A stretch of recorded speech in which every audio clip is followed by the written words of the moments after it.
All right, now we're going to do part 2, which is teach and review concepts for reading.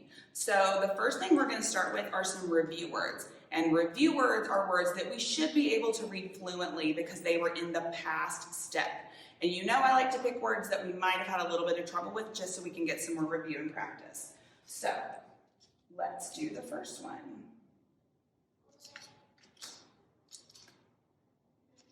All right, we're going to read it fluently because it's a review word. We do not need to tap for these words. Mank. Very good, mank. Is that a real word or a nonsense word? It's nonsense. I've never heard of it before. It is nonsense. Very good.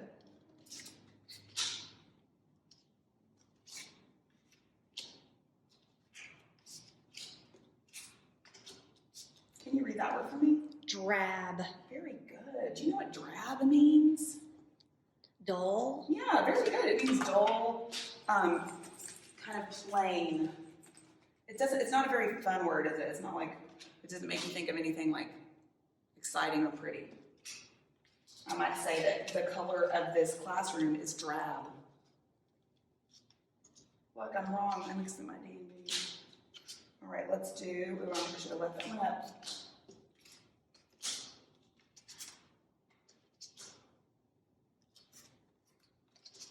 All right, can you read that word for me?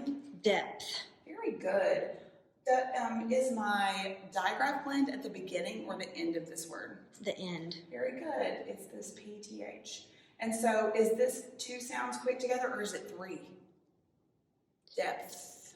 Well, TH makes 1 sound, so it's 2 sounds. Very good. So even though we have 3 letters right here, we're still just making 2 sounds. Good job. Okay, now that we've done our review words, we're going to go ahead and move into some of our new words. And we are in step 2.5, which means that we are working with 3-letter blends.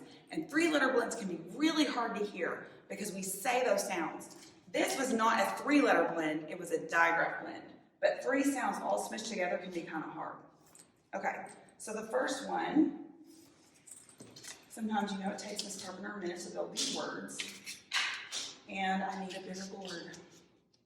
We're going to need a bigger boat.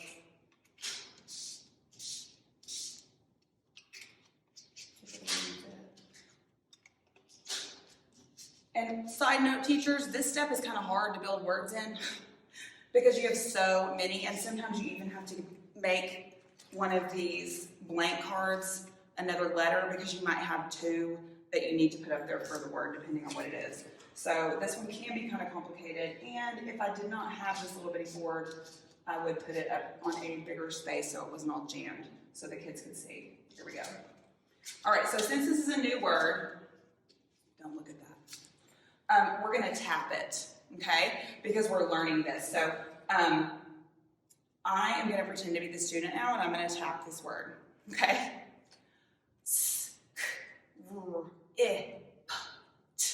Script. Did you see what I did? I ran out of fingers, but I just continued with the next one, okay? And as kids get more fluent, they don't have to tap as much. When they can start reading that word, they don't have to tap it. But we want them to tap it at first because it is multisensory and it does help them get used to breaking that apart, especially with these 3-letter sounds, because they will leave it out. When they're spelling it, when they are reading it, they won't say it all. All right, so the first one is script. And you can go over what that means with them too. Like, have you ever heard that before? This is a good place to weave in vocabulary questions. Also, I should just leave that as because like all of them are SCR words, I feel like. I've gotten used to doing virtual, and so this is kind of hard.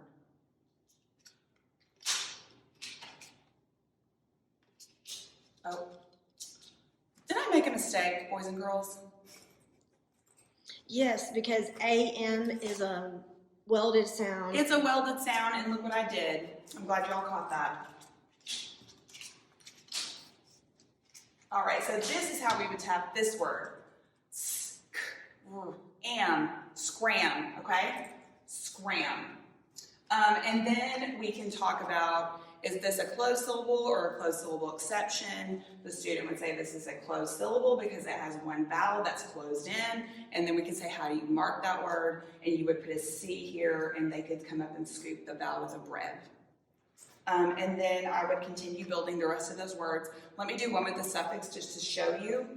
So say that I was going to do scrams. I have them back here because they don't fit. So this is how you do a word with a suffix in Wilson. When you read it, the kids are going to say, scrams.